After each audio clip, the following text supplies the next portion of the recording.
Muy bien, y recibimos a Federico Fischella, economista, especialista en mercados. Exactamente. Federico, bienvenido. Gracias por la invitación. Bueno, hoy se puso en práctica ya la fase 2 del plan económico, es lo que dice el gobierno, sí, donde teóricamente cierran el grifo de emisión monetaria. ¿Qué análisis haces de esto?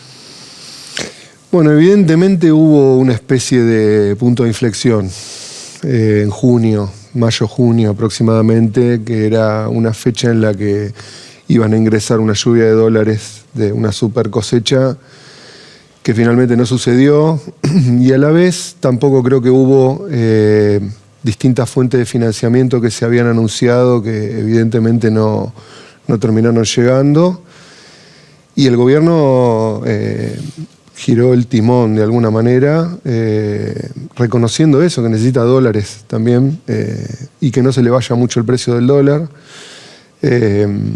Y entiendo que para esa segunda fase necesita lo mismo. Está empezando a anunciarlo con algunas cosas menores, porque la fundamental es el ingreso de fondos de algún lugar genuino, si es el campo, cosa que no creo a esta altura. Y lo que el mercado más está descontando en este momento es que el gobierno está esperando el triunfo de Trump y que eso les sirva como canalizador para recibir un préstamo más político que económico, digamos, que ir a un privado a pedirle plata. Pero eso también tiene sus cuestiones. Trump iría a las elecciones en noviembre, recién asumiría en enero.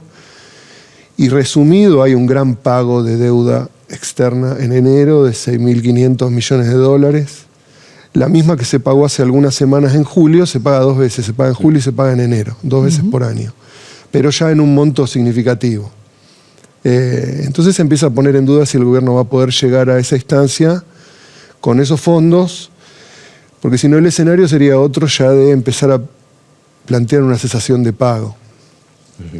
Y en este contexto, lo que vimos una semana atrás, ¿no? El dólar disparándose, riesgo país también en alza, ¿cómo se describiría este fenómeno puntualmente, lo que vivimos en los últimos días? Bueno, creo que el mercado le pide algo más ya a la política económica y le pide ya cosas contundentes, o sea, no anuncios que si bien para la campaña te sirve mucho simplificar y tirar conceptos simples de entender, después en la gestión se te da vuelta y necesitas ya articular una cantidad de cuestiones para que el hecho suceda. Y bueno, eso es lo que no terminó de suceder sobre mediados de año. Es decir, el gobierno tiene un tema clave en su agenda, 2 temas clave en su agenda económica. Retirar el cepo cambiario, para lo cual necesita dólares, y abrir la importación, que una cosa está atada a la otra, porque no podés abrir la importación con cepo, no podés esperar que el RIGI o los regímenes de inversión aparezcan capitales sabiendo que no van a poder salir. Eso es una obviedad decirlo, pero es eso lo que empieza a pasar. Es decir, sin discutir si el modelo económico, discutir, digamos, los objetivos que se planteó el gobierno en el comienzo de su gestión y cómo va dando los pasos para conseguir ese objetivo. Después se podrá discutir qué efectos tendrán en la población. Pero para el camino que tiene que recorrer el gobierno es ya muy necesario retirar el cepo, porque si no el cepo lo va a retirar al gobierno en ese aspecto.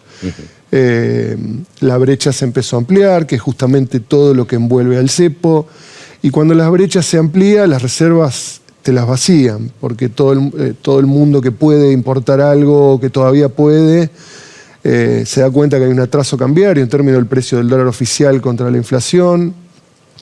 Y eso le pasó a Cristina Fernández, le pasó a Mauricio Macri, le pasó a Alberto Fernández.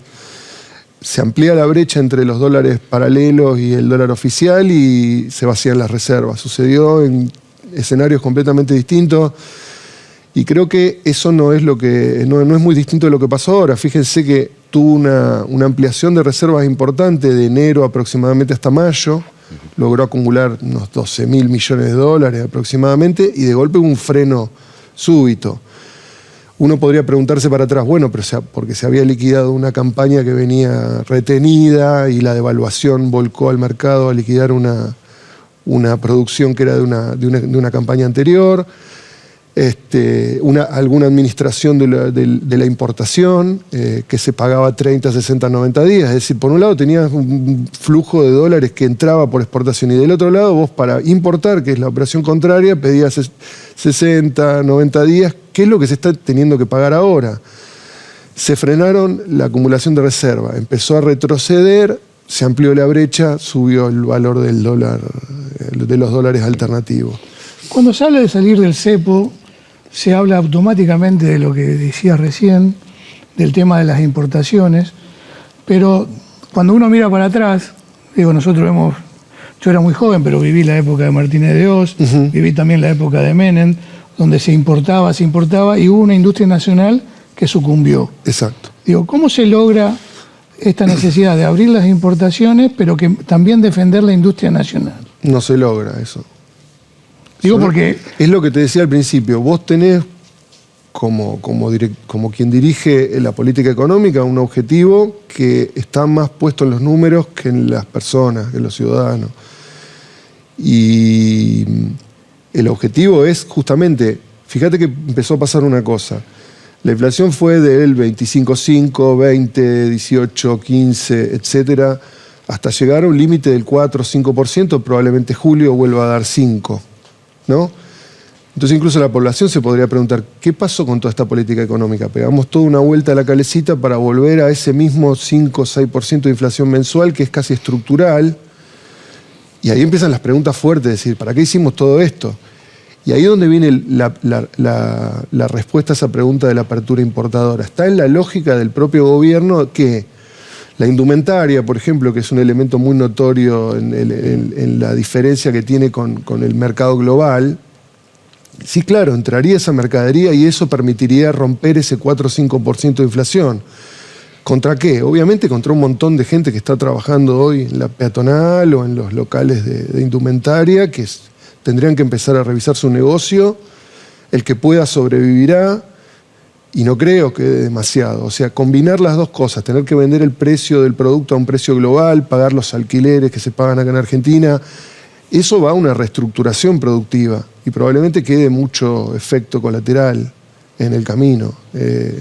Pero, vuelvo a lo que decía, dentro de la lógica de los objetivos que se plantea el gobierno, necesita esa apertura importadora y previamente para abrir la importación necesita sacar el cepo. Y para sacar el cepo necesita tener dólares o que alguien se los garantice. Entonces aparecen un poco estos últimos anuncios medio de... A mi criterio son bastante maquillaje para lo que estamos hablando, la cuestión del oro, la cuestión de garantizar el pago de ese bono que es en enero, que el gobierno sale a decir, estoy buscando los mecanismos para darle garantías que eso se va a pagar. Pero todo muestra una misma cuestión, no hay dólares, hay deudas en dólares grandes y Argentina sigue dando vuelta en eso, con acomodar números, acomodar la planilla de Excel. Pero después, bueno, desde lo productivo no hay una respuesta muy clara. Es como que el gobierno no sale del modo campaña, ¿no? En materia de anuncios económicos. Sí. Creo que lo que empezó a pasar, eso que te digo que fue un punto de inflexión, es que ya te piden más. O sea, te piden más en el sentido de mostrame que el equipo puede marcar un tanto en el arco contrario, concreto. No, sí, le vamos a hacer 6 goles, sí, vamos a ganar esto. Y bueno, después salí a la cancha. Y ahí ya tenés que ver cómo haces para convertir. Y creo que esa es ya una demanda concreta, una respuesta que tendría que dar la política económica, que por ahora no está. Es decir, iba a haber un rebote en B corta, creo que ya no hay analista del corte que elijas, que proyecte que no va a haber una recesión todavía prolongada hasta fin de año. Algunos se extienden un poco más, incluso le dan 2 años a esa situación. Y hay muchas similitudes con esos primeros 2 años de la convertibilidad que me mencionaba él. Donde si vos lo ves, sí, en un determinado momento se secó la plaza de pesos, algo similar a lo que se está anunciando estos últimos días. Eso generó una economía muy parada en aquel momento, pero igualmente durante esos 2 primeros años el gobierno seguía teniendo devaluaciones hasta llegar al 1 a 1. O sea, el 1 a 1 terminó siendo 10.000 australes por dólar. Y que le llevó casi 1 año y medio. Le llevó casi 1 año y medio. Entonces todavía estamos transitando un periodo, porque el gobierno en eso cambió, en ese juego que dijo, como no tengo dólares voy a dar vuelta a todo, y voy a secar más todavía lo que puedo, y voy a hacer fuerte el peso. Un poco lo que está anunciando, una idea, por lo menos si la puede concretar, es como una especie de neoconvertibilidad, ¿no? Donde, que ahí yo lo discuto, Menem tenía dólares. Menem tenía un flujo de dólares, está bien, excepcional porque era de venta de empresas, pero estaban los dólares. O sea, yo vendí Entel, está bien, es una vez, después no lo tengo más, que esos fueron los problemas que tuvo después, pero tenía. Ahora no hay. Entonces yo quizá lo que le discutiría al ministro es, vos me decís que por la escasez de pesos, el peso va a recuperar su valor solo porque es escaso. Pero si la gente, o yo le argumentaría, si la gente sigue viendo que vos no tenés dólares, no podés pagar, avanzás a un default, porque en algún momento no pudiste pagar y vas a una cesación de pago, el dólar va a perder interés, ya ni le va a importar si es escaso o si no es escaso, lo va a perder y lo va a ganar el dólar en precio, porque lo escaso va a ser el dólar también. O sea, serán escasos los pesos, pero los dólares también, que eso es una diferencia. Pero bueno, se empezó a ver esa idea de tratar de ver de que Estados Unidos le tire una mano, que le haga una presión política en el Fondo Monetario para continuar con la refinanciación.